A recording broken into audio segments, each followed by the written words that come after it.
Bonjour et bienvenue à tous dans une nouvelle vidéo sur la cybersécurité d'après le blog Comelon. Donc ici, on va voir comment évader ou désactiver le moteur antivirus ou Windows Defender ou sécurité Windows à partir d'un programme en C++.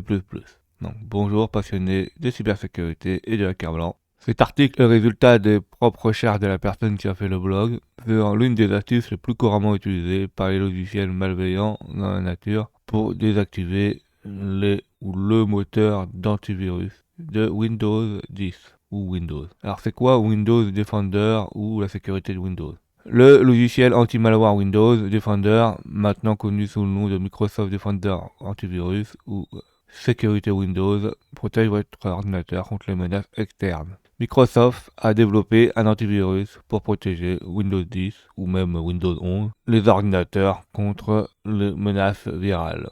Cet antivirus est préinstallé sur toutes les versions de Windows 10 pour éviter une éventuelle détection de leur logiciel malveillant, outils et activités. Les adversaires peuvent modifier ou désactiver les outils de sécurité, par exemple Windows Defender ou la sécurité de Windows. Donc là, on va passer à un exemple pratique. Essayons de désactiver l'antivirus Windows Defender en modifiant le registre de Windows. Tout d'abord, il est important de rappeler que la désactivation nécessite des droits administrateurs. Donc en tant que simple utilisateur, on ne pourra pas faire ça. Donc la plupart du temps, ça fait qu'on arrive à élever les privilèges sur la machine. Et une fois que ceci est fait, la première chose qu'on fait, c'est qu'on désactive l'antivirus inclus dans Windows pour après exécuter nos charges utiles ou toutes les choses qui risquent d'être détectées par ce logiciel-là. En mode actif, Microsoft Defender Antivirus sert des programmes antivirus principaux de l'appareil. Les menaces sont corrigées et les menaces sont détectées, il fait les deux, et sont répertoriées dans un rapport de sécurité de votre organisation de l'application sécurité Windows. Et en plus, des fois, il peut envoyer des échantillons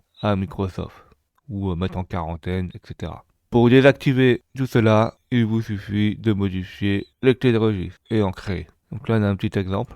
Donc au début, là, dans Software Policy Microsoft Windows Defender, il va accéder à ces clés-là. Et après, il va faire certaines choses. Donc je vais vous montrer le code source. Donc à une clé là, qui s'appelle Disable Anti-Spyware, il va la mettre la valeur à la valeur qui est dans Disable, qui est 1.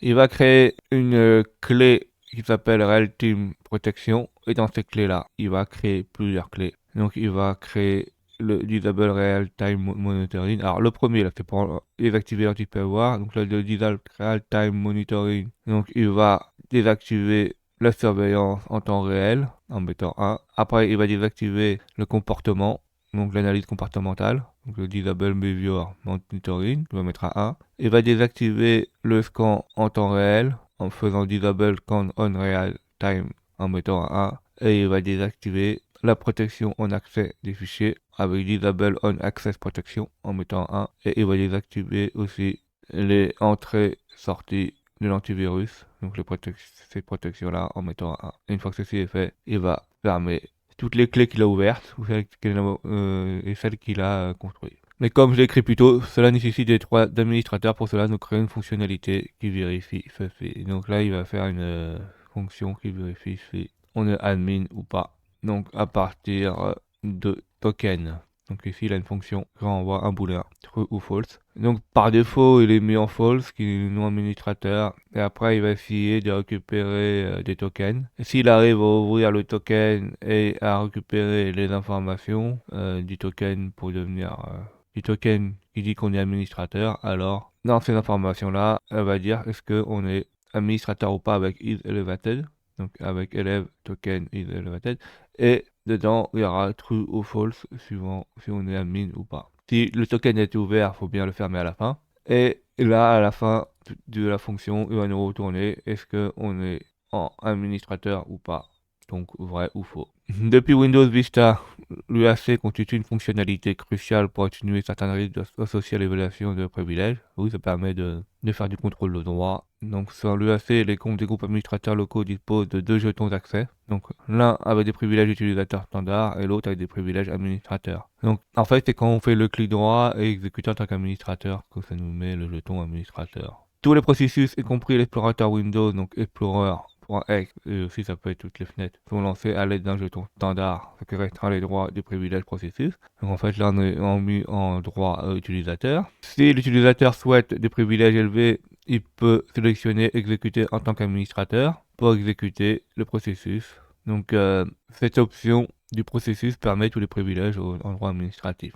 Donc pendant un temps temporaire, pendant le temps d'exécution du processus, il a les droits administrateurs. Un script ou un exécutable est généralement exécuté sous le jeton utilisateur standard en raison du filtrage des jetons d'accès UAC, à moins qu'il soit exécuté en tant qu'administrateur. Donc c'est grâce au jeton qu'il sait ou pas s'il est administrateur ou pas, en mode privilège élevé. En tant que développeur ou hacker, il est essentiel de comprendre dans quel mode on évolue. Oui, parce que c'est super dangereux d'être en mode avec les droits administrateurs, on peut tout faire. Ainsi, on a un script, un proof of concept pour désactiver Windows Defender qui ressemblera à ceci. Donc là, on a le début qui dit est-ce qu'on est un administrateur, donc la fonction qui nous essaye de détecter ceci. Et si là, on initialise certaines variables, on regarde si on est administrateur. Donc si on n'est pas administrateur, on dit s'il vous plaît, utilisez le programme en tant qu'admin et il quitte le programme. Sinon, il modifie les clés de registre pour désactiver l'antivirus. Et à la fin, il affiche que tout a été désactivé.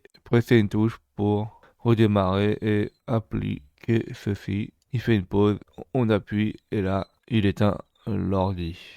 Donc là, à place de mettre S, on met R pour dire de redémarrer. Pas parce que S, en fait, ça éteint l'ordinateur. Et on quitte le programme. Donc, on va aller voir tout ce qui se passe. On va vérifier notre protection antivirus, comment elle est. Donc, sur Windows, on peut chercher sécurité Windows, on clique dessus, on attend, on voit que la protection contre les virus est activée. Là. On peut aller dans gérer les paramètres, et là, on voit que tout est activé. Protection temps réel, protection dans le cloud, envoi automatique d'échantillons, protection contre les falsifications, dispositif d'accès au dossier, etc. On va vérifier les clés de registre là-dedans, avant qu'on modifie tout, et voir ce qu'il y a. Donc dans Software Policy Microsoft Windows Defender, là on va vérifier les clés de registre. On ouvre un shell PowerShell en administrateur. On vérifie la base de registre de Windows Defender. Donc là on voit qu'il n'y a rien. Donc on peut contacter, nous disposons de clés de registre standard. Ensuite il faut compiler notre script, donc notre programme qui va désactiver Windows Defender, donc avec le cross compilateur. Donc on compile. On regarde si on a un fichier hack.exe. Donc là c'est bon. Et on va l'exécuter. Et on va voir après si toutes les clés ont été mises dedans. On exécute hack.exe, on appuie sur la touche entrée pour démarrer l'ordinateur, il va redémarrer. On va réexécuter un shell en PowerShell en mode administrateur. Donc on exécute en tant qu'administrateur. On revérifie les clés. Et là on voit que toutes les clés sont bien inscrites. On va dans le sécurité Windows. La protection contre les virus et les menaces, là, on voit que ça mouline. Et on voit qu'au bout d'un certain temps, dans la protection contre les virus et menaces, il y a marqué votre protection contre les virus et menaces est gérée par votre organisation. Donc on clique dessus.